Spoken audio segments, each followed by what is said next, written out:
घर चढ़ के मारब बरियारी रे छूट जी तो कैल रंगदारी रे घर चढ़ के मारब बरियारी रे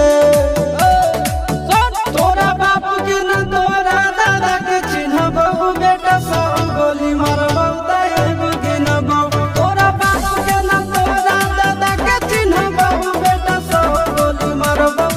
एगो गिनब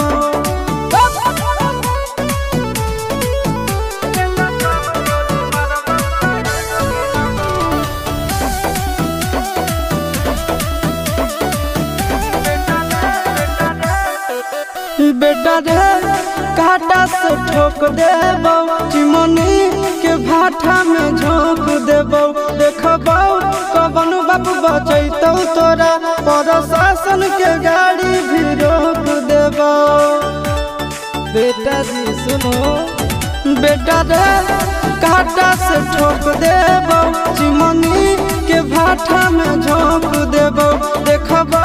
कवन बाप बचैतौ तोरा प्रशासन के गाड़ी भी रोक देबो तोरा जैसन के हम खड़े खड़े गिनबो बेटा सब गोली मारबो एगो गिनबो तोरा बाप के न तोरा दादा के चिन्हबो बेटा सब गोली मारबो एगो गिनबो